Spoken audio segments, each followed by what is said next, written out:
everyone. Welcome to the Zone to Speak podcast. I'm your host, Juliana.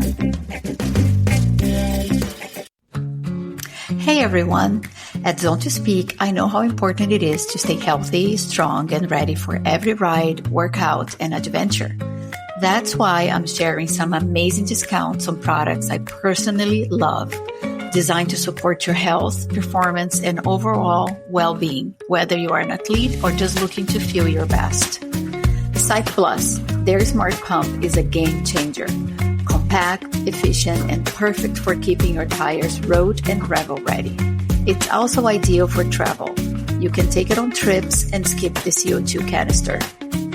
Get 10% off the smart pump and 5% off everything else. 15% off down the road cycling gear. Their gear is beautifully designed and performance ready. Perfect for long rides, adventures, and everyday style on the bike. 15% off New Zest. Fuel your body with clean, plant-based nutrition. Their Clean Lean protein provides a high-quality, easy digestible protein source with no artificial additives. Perfect for recovery and sustained energy. 15% off Oleos. Oleos offers powerful wellness shots made with adaptagens, nootropics, and functional nutrients to support performance, focus, and recovery.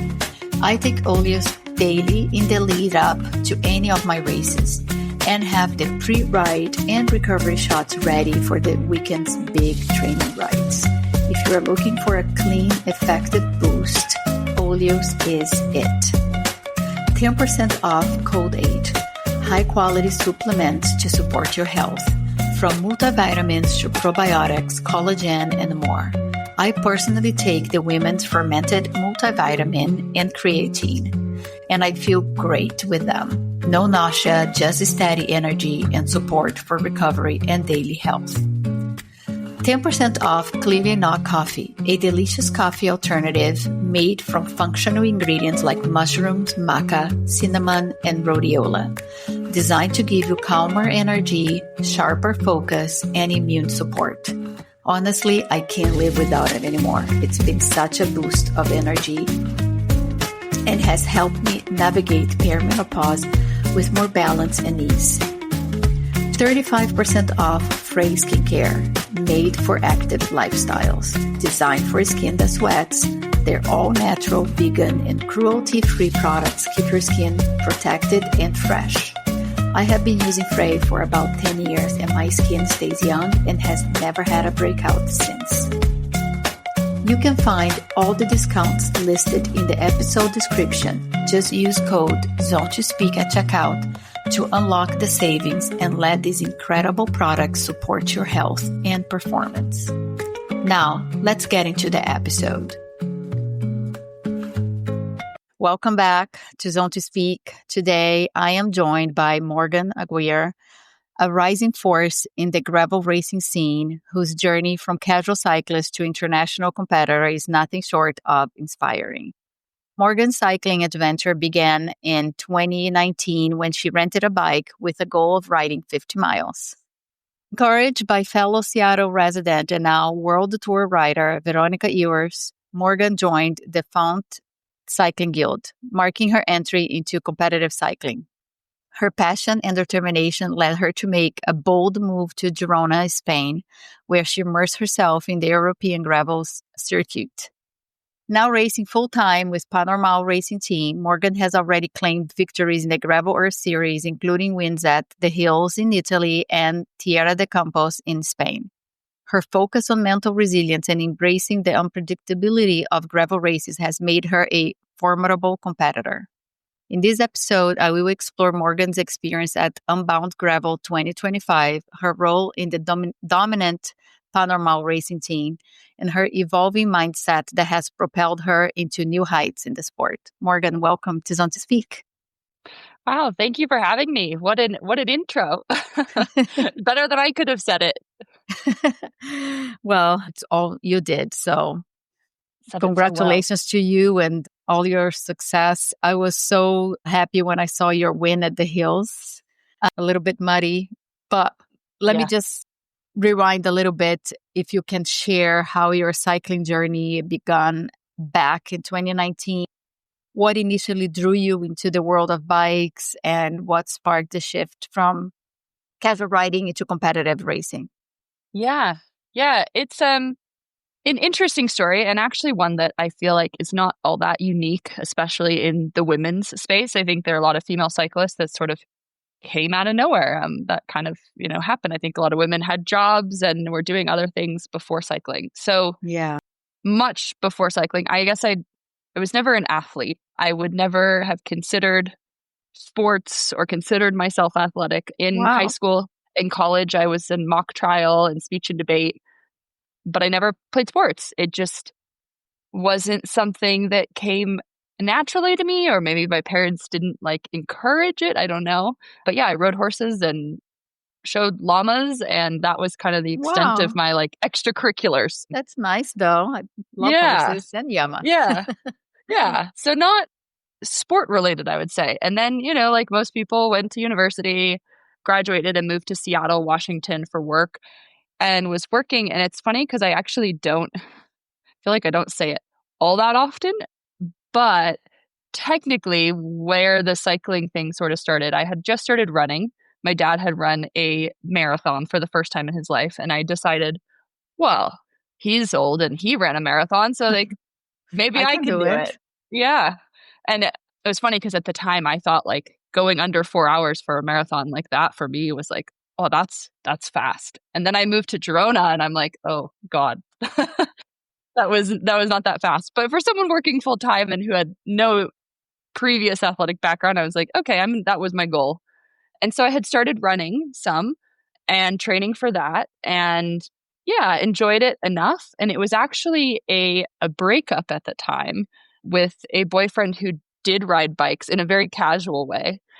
I think, like, I want to pretend it was this thing that I did because I just needed a hobby and needed something to do. Take Uh, your mind off of that breakup. yeah, but 100%, I think at the end of the day, it was probably me like trying to get attention and, oh, look at me, I'm riding bikes now. So that's when I went and rented that bike from the Trek store in Sacramento when I was home being sad. And I decided I was going to ride 50 miles, very flat 50 miles. And that was That's a that was healthy the way start. of healing. Yeah, I was like, you know what? Need something to do, wanted something to post on Strava. And yeah, that sort of started it. And from there, I was like, okay, now I need to buy a bike. So I bought a bike on Craigslist. And that's when a friend of mine, Veronica, reached out and said, hey, I just joined this team. I can see that you're new to riding and, riding around by yourself. Do you want to come to this team ride? And that definitely was what kicked it all off. So I would say there wasn't much time between being a casual cyclist and being a maybe more You competitive. immediately jumped into the Into the racing wagon. Yeah, I joined this club, and it was just like that's what people did. We did local races, we did lots of group rides. They were training, and I would go to the group trainings.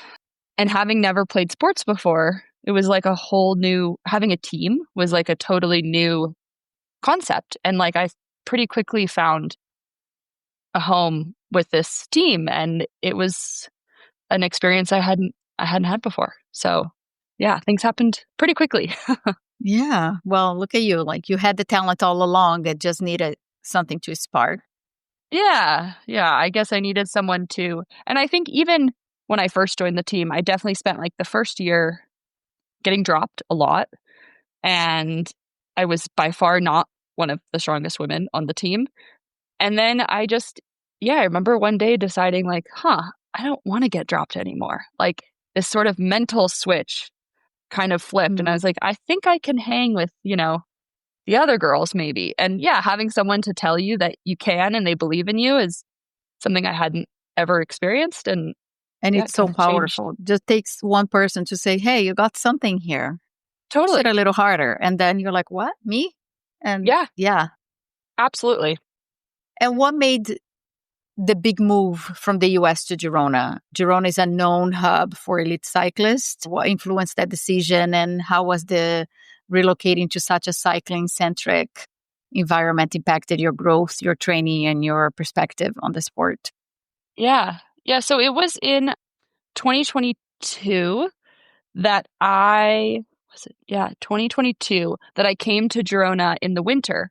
I didn't know anything about Girona really, except that people rode bikes here. And I was living in Seattle at the time, working full time and just training to race kind of locally, domestically with the team. And I could work remote, so I could be located anywhere. And we had a lot of our engineering team in Europe. And so I thought, well, why don't I just Why go not? over? Yeah, let's just go train over there. So I decided, it was a lot cheaper than being in Seattle. So I booked an Airbnb for 3 weeks in December to January and just came over with my bike and decided I was going to work and kind of train there. And I figure if you bring a bike to Girona, you meet people and that's kind of what happened. So I was there for 3 weeks and yeah, decided this is a pretty cool place to ride bikes. And so that sort of planted the seed. And then by July, after I had finished kind of racing with the team I was with at the time, and I say racing, loosely because racing in the U.S. is certainly not racing in Europe, I decided, okay, why not move to Girona? Like I can work from here remote. It's cheap, like less expensive than being in Seattle. And why not? But it was interesting because I didn't move with any ambitions to ride a bike competitively. Like my goal in moving there was, oh, this is a cool place. I liked it. It's sunny. Right. Definitely not to be a professional cyclist. I was working full time and enjoying Girona for Girona. Wow, how cool. Yeah, I mean, of course, I'm not a professional cyclist, but I came here kind of because of that. I also came here in 2022 for Traca, and I was Okay. here for a week, and I raced Traca 200. It was fast, but not as crazy fast as these Yeah. days. But my husband and I really enjoyed. And yeah, 2020, end of 2023, I got also a job that I could do remotely. So Hmm. we were like, let's go to Girona. Yeah, Yeah. So we moved here 2024. Yeah. totally. Nice.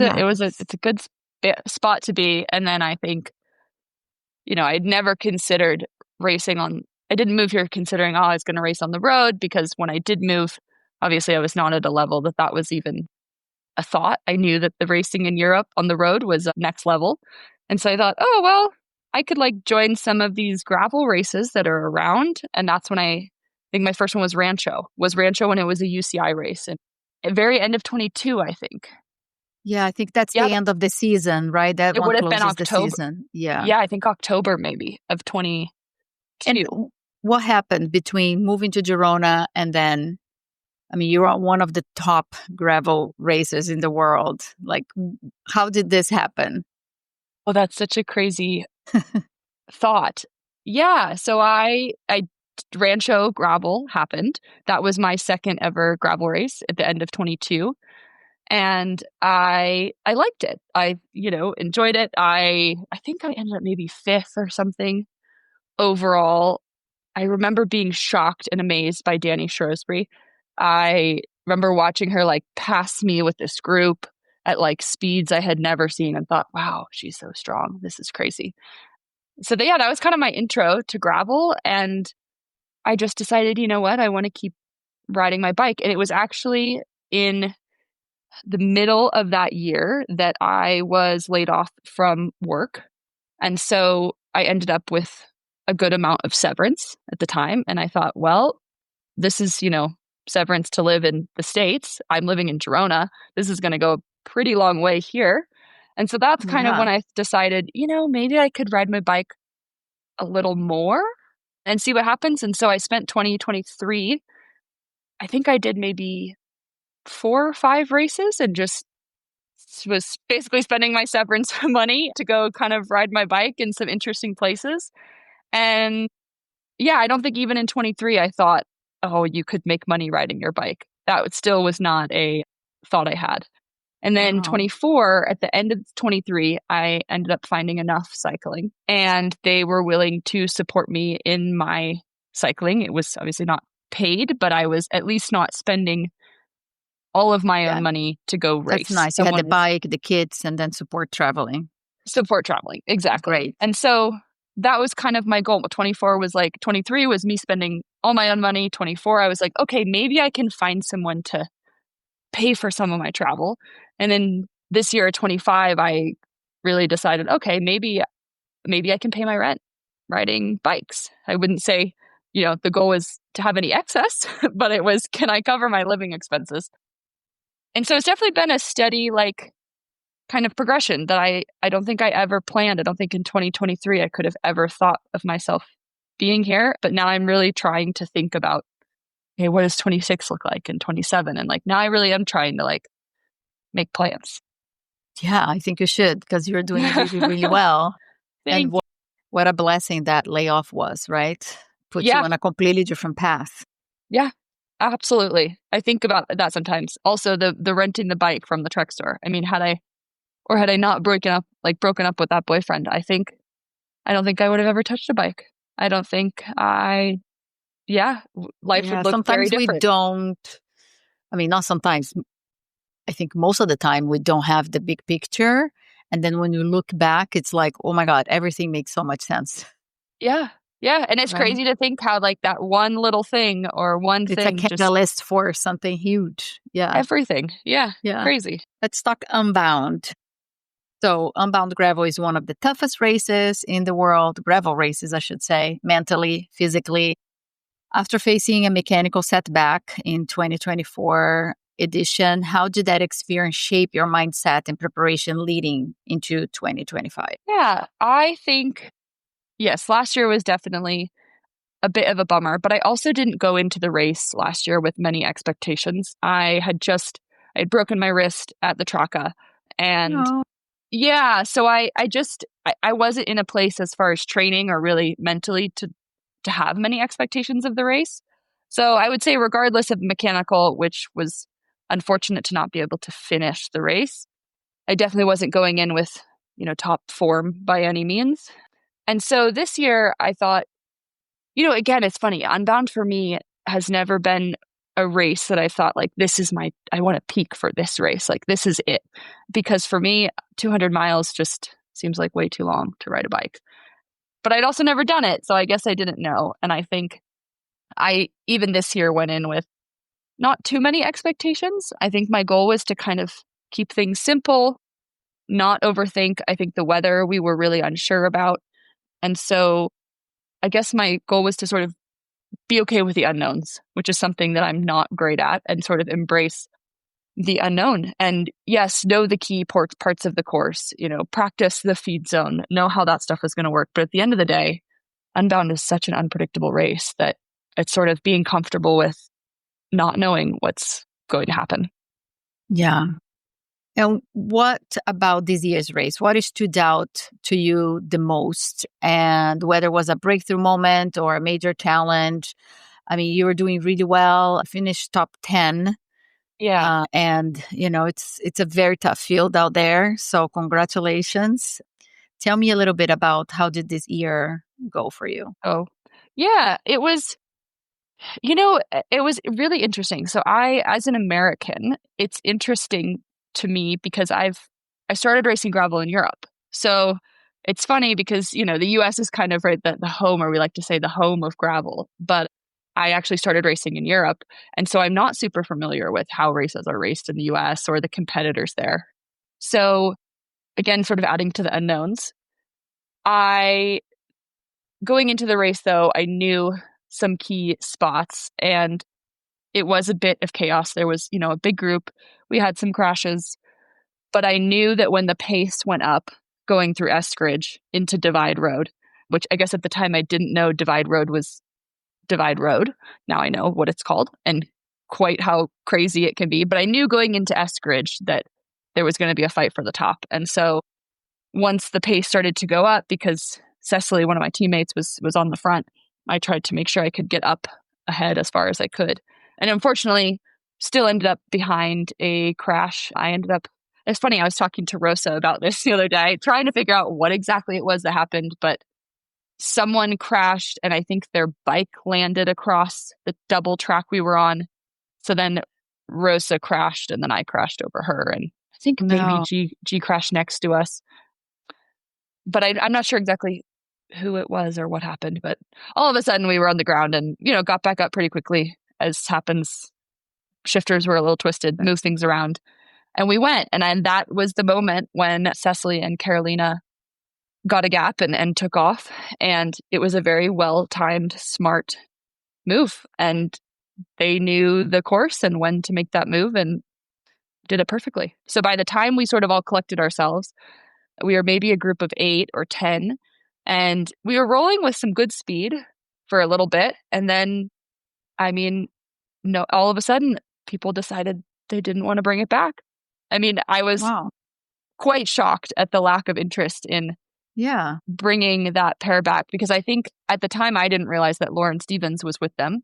But either way, the second that I found out that Carolina and Cecily were gone, I knew in my head, and maybe it's because I'm their teammate and I know them as riders, but I think I knew they weren't coming back. I knew that was a pair you didn't want off the front. So, I mean, at that point I decided, okay, it means I kind of get a card to sit here for a little bit. I'm not going to help close the gap to my teammates until I know they're well off in the distance. And that's what I did for probably until the first feed zone. Okay. And that's how many kilometers do you think? That's at 112 kilometers is the first feed. Okay. Yep. And then at what point you picked up the pace to get on the top 10? Yeah. So then between the group, I think before the first feed, the group ballooned back to almost maybe 30. I mean, we were really not moving quickly. And it was between the first and the second feed that, again, really not moving all that much. No one really wanted to attack, but it was pretty cool, actually. There was a point where G, Rosa, and I sort of came together as like a little Girona crew. And it was really nice having them and riding with people who are familiar and decided, you know what, let's break up the group a little bit, because a big, huge group means you have less people working, and it's always better to have less people. So we at first originally were like, let's get away. And we tried twice. The first time they not let us go. We were off the front for a few minutes, but eventually everyone decided they didn't want to let the 3 of us go anywhere, which is fair. And that didn't quite stop us. So we tried again. I remember seeing G give like a pat on her butt and say she was, let's go. And we went again. And that second time that we went away was the time that broke the group from the bigger, maybe 15 of us, broke it down to about 8 of us. And that was just after the first feed. So we ended up with this group of 8 of us for about most of the time between the first kind of and second feed, and then a bit out of the second feed. And it was at kilometer 65 when there was just kind of yet another kicker that it was Lauren De Crescenzo that kind of rolled over the top first, I believe. Rolled over the top. Went very hard over the top. She probably wasn't just rolling. And it was Cecile who followed. And we kind of thought, okay, Cecile's just sort of closing the gap, but she was actually being really smart and was really more attacking over the top of the climb. And that's when Rosa and Sophia jumped. And I don't know if I was just a little too far back. The gap was a little too big for my legs to close it, or they just weren't quite there in that moment. I don't know. But that's when the split from 4 and 4 happened. The unfortunate part was that it was me and this woman, Sarah Lang, who I was riding with, and then Annika and G. Annika and G had their teammate Sophia ahead of us in the group of 4. So what really played out was a group of 4 against 2, because Annika and G weren't going to do anything to close that gap. So we gave it a good try, Sarah and I, for a while to close that gap down. But in the end, the 4 of them and the 2 of us, it didn't happen. So that was kind of the split of the day and the moment I keep sort of replaying in my head. Yeah. What a day. Well, it didn't help that you were in a crash either, so that blows. But at least nothing major happened, then you could keep going.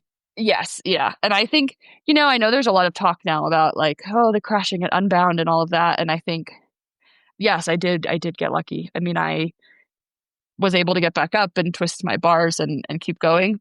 And I know some people that wasn't the case. But as the peloton grows and the field sizes increase, I think crashing is more and more just a part of what happens at the beginning of a hectic race when it means a lot and everyone's stressed. It can happen. I mean, you see that on the road.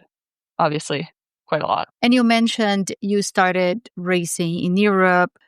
Racing gravel in Europe versus the US can be very different beasts. What do you think are the biggest adjustments you would have to make in adapting between European and US gravel scenes?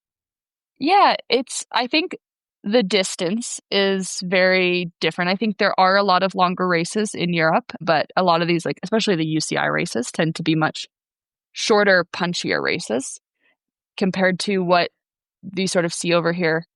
But I think in general, I feel really lucky to have started in Europe and then go to the US. I think the technical skills, the positioning, the sort of tactics that you learn while racing in Europe, because roads are narrower, I think more people are coming from a road background, really only help over here when you have wider roads, less turns. Yeah, it's definitely a different way of racing, but I think it was funny coming to Unbound. I think I'm constantly used to like comparing my descending skills to, I look at G and Rosa, who I ride with, and, Danny, and like these people in Girona who are excellent descenders. And I'm constantly like trying to get to that level.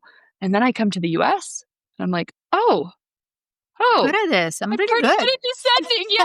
I'm like, oh, okay. I'm like, I'm just comparing myself to like the best of the best. So that was a pretty That's welcome good. That's a surprise. Not feel that good moment. Yeah. yeah, not that the descending in Unbound is anything crazy, but I think if you learn to ride gravel in Girona, I don't think it gets much more technical than that. Yeah. Yeah. Yeah. I ride a lot with my husband, and I like to say I have okay skills. I mean, doesn't compare to you guys racing, obviously, but yeah, sometimes it feels like I'm a kid, because I would be scared and it would be like, no, go back up and do it again. Like, Yeah, no. yeah. But It makes the difference. it makes a difference. Yeah, you have to break that fear and then start getting the skills. And yeah, Yeah, and it feels good when you have a moment when you're like, okay, actually, I can handle my own. Yeah, totally. And I think, yeah, even road racers would say this. I remember talking to Veronica once and her saying, like, I think it was a couple years ago, how quickly she had to improve in descending because she said being a climber means nothing if you can't descend. Like if you can climb with the group, but you're going to get dropped on the descent, it doesn't matter. yeah, And so, yeah, I think learning how to go down fast is just as important as going up quickly. absolutely. Yeah. You are racing with Panormal now, a team that has been making serious waves in gravel. I mean, dominating it. Yeah. What does being part of the team mean to you, and how has it influenced your performance, confidence, and race day mindset? Yeah.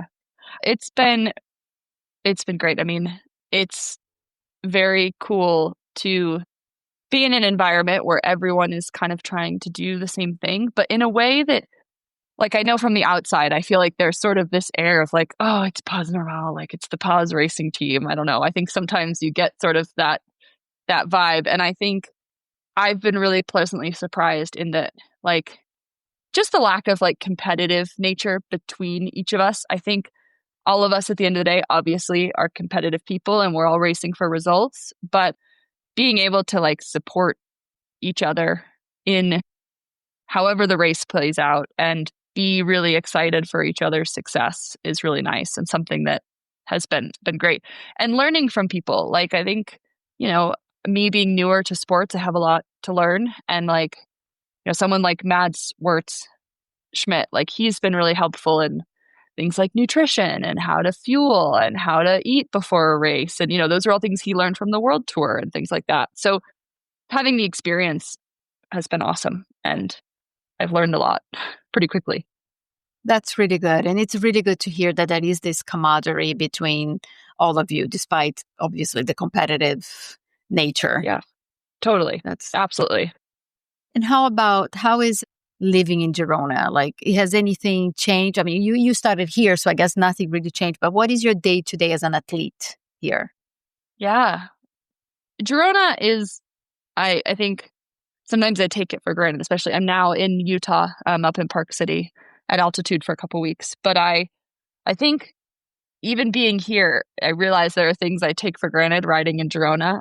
I mean, notably the traffic and the cars and riding on big roads with cars. Gosh, I'm so used to like little quiet farm roads that I just can't ride around big giant cars here. I find it quite stressful. Yeah. So that's a big difference. But I would say day to day in Girona it's really an easy place to find community. And I think sometimes for better or for worse, I think everyone is really accessible, which is great. I think sometimes it makes you feel, I'm sure you're familiar with like the feeling of, oh, but everyone's so close, so I should be constantly getting a coffee with someone or seeing someone, or when someone reaches out, like it can be a hard place to say no. And I think as an athlete now, I'm learning that half of the training is half the job and the other half the job is recovery. And being really aware of my time and energy and, trying to not feel guilty when I want to just stay at home and do nothing is something I'm learning, and something that can be a bit tricky in Girona Yeah. sometimes. But yeah, I think my day to day sort of really depends on the day and can be a lot of socializing and seeing people and training. I typically train, I'll eat breakfast in the morning and try to get out. I try to get out before like noon is probably the latest usually. Otherwise, like afternoons, I lose all motivation. Like once it's hit 1 p.m., if the training hasn't happened, it's over. Whereas it's Well, funny, I I'm know glad to Rosa. hear it because I'm the Yeah, same. Like I'm a morning person, and sometimes I'm like, oh, I'll just go later in the day. It'll be nice, and never no happens. way. Never Yeah, happens. yeah. It just the motivation drops. But it's funny because I know someone like Rosa she's such an afternoon like trainer, and it works. And I think everyone has their own style, but I can't do it. So I try to go out in the morning. And my parents also live in Girona, which is Oh, really nice. nice. So they moved here Yeah, as well. they did. It was quite a random story, but the same year that I was decided to move to Girona, they had also been planning for several years their retirement and knew that they wanted to retire in Europe.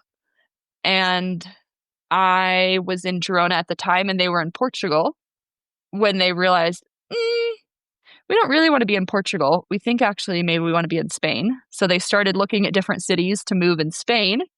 And I said, well, I mean, I live in Girona. That's in Yeah, why Spain. not? Why don't you like come take a look, see what you think?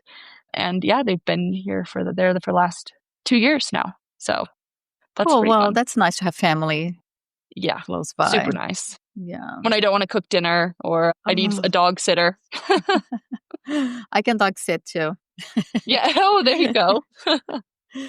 I do have a cat though, so My but my dog, cat. my dog's a cat. So Oh, okay, great. he's Yeah, because basically a cat.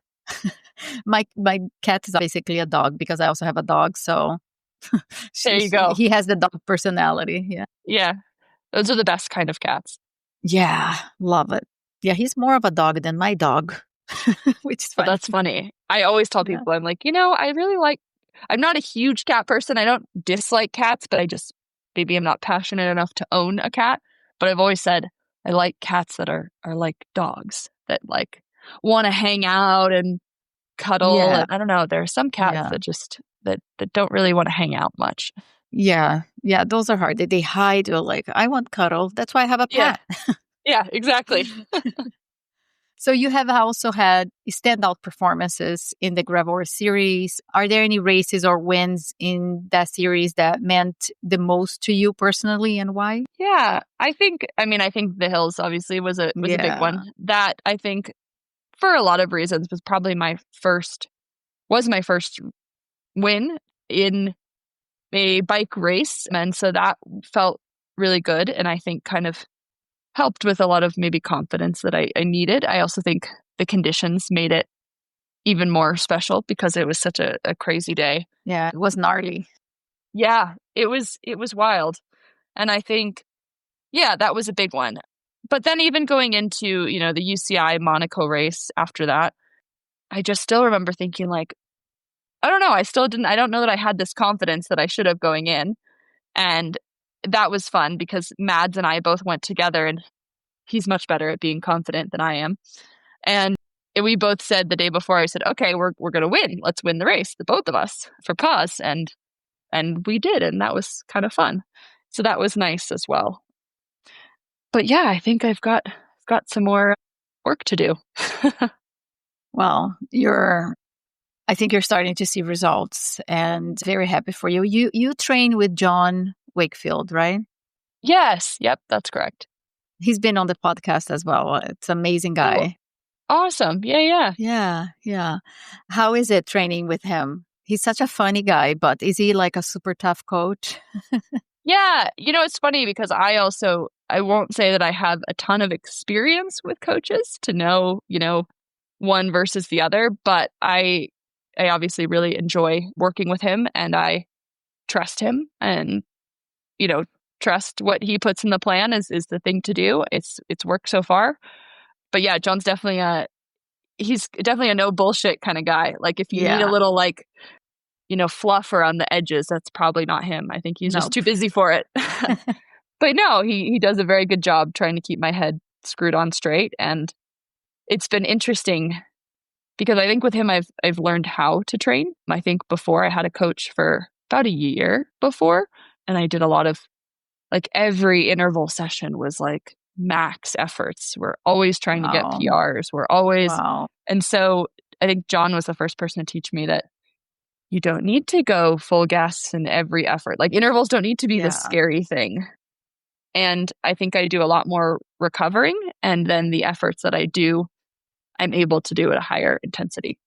Yeah, working with John has been fun. And I'd say I'm a pretty simple athlete as far as athletes go. I don't ask too many questions. I mostly just look at the plan and make the boxes on Training Peaks green and call it good. Yeah, I think you said something that for me I think it's the most important thing is that when you really trust your coach, and maybe that's why you don't ask so many questions. I think it's good to learn, like, why am I doing this? Why is this important? I mean, I like to know from my coach, like, if I'm going to, he always tells me, if you're going to miss something, don't miss this one. This one is important one. But I think the trust between coach and athlete is super important, that you're trusting the process, you're trusting the exercises that are there, the training that it's there for you.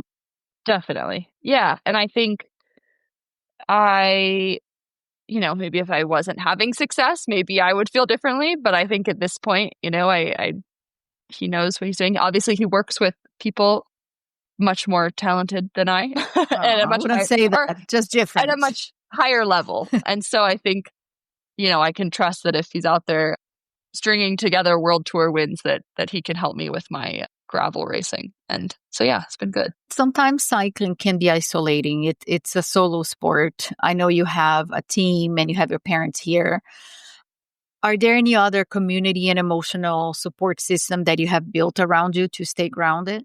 Yeah, I think, having people both here in Girona and in the U.S. is nice. Obviously, having, my sister and my boyfriend, Miki, is really helpful. And I think, the isolation that comes with being a professional athlete is something that I've been thinking about more. And like I kind of mentioned before, I think something that I have been working on kind of understanding. I think you go through these ebbs and flows, and I think Girona can be a really great place for it, but can also make it difficult. You go away for 6 weeks or whatever for training, for racing, and you come back, and all of a sudden you kind of feel like, I'm so out of the loop.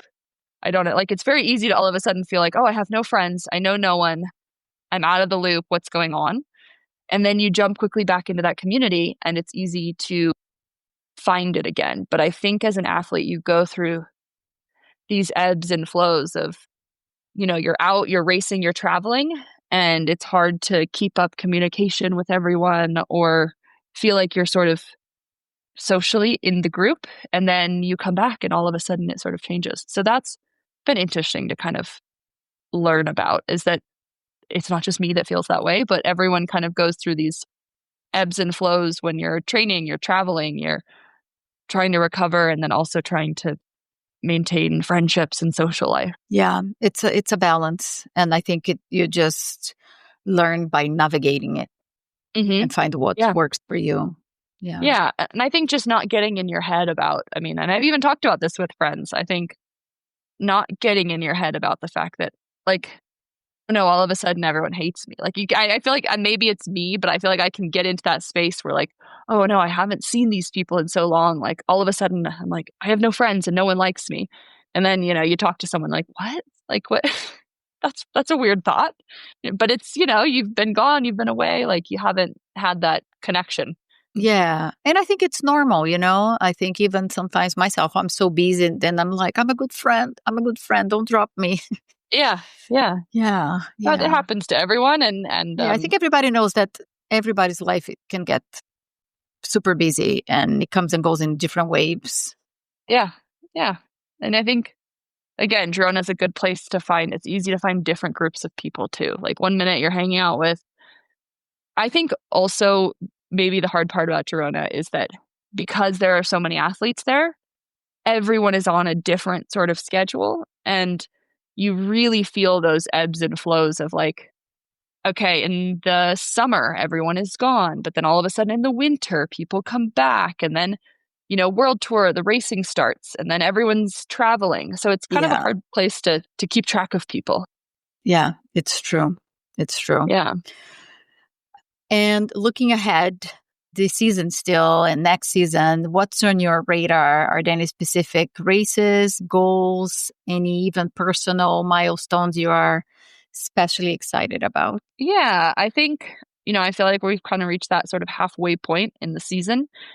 It's a long season. I think looking forward, which is only maybe 3 weeks away now, I am really looking forward to Oregon Trail. I think that's the one race I loved last year. I think stage racing is really fun and not something you get to do very much in gravel.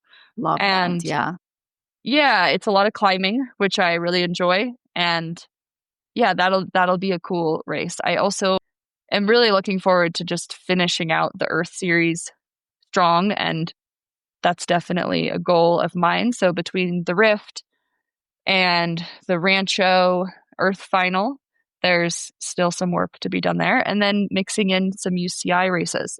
Oh, I guess I almost forgot. I'm heading back also to the U.S. in August for the Core 4 event and Gravel Worlds. So that'll be exciting. And then next year, I can't say I'm quite sure yet. I am really interested in doing a bit more racing in Europe.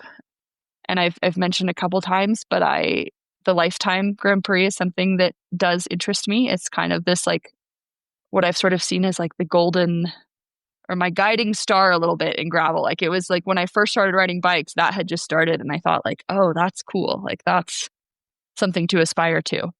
So we'll see what 2026 holds. Do you have to do Lifetime or series, or you can either or you can do both, like time wise and also efforts, I think you can do both, but I personally think that committing to the Lifetime takes full commitment. I think if I was to do something like that, it would take full focus. And yes, the key Gravel Series races would be important, obviously, but I think the amount of money and sponsor support that the Lifetime requires, I think takes full commitment from an athlete, and is something that I would really want to focus on. Yeah. Morgan, thank you so much for sharing your incredible journey and insights. Your story is a testament to the power of embracing challenges and stepping to the unknown. It's so exciting and, inspiring to see that, you rented a bike and 2 years later, you're a professional living in Europe. Well, thank you so much for having me. Yeah, it's fun. It's always fun to like share the stories and kind of remember them. I feel like I'm always remembering them as I share them. And yeah, it's a lot of fun. Wonderful. Well, you're welcome anytime. Thank you. And that's all for today's episode. I want to thank the listeners for tuning in. Your support means everything. If you enjoyed this episode, please consider following, leaving a review, and sharing it with your friends.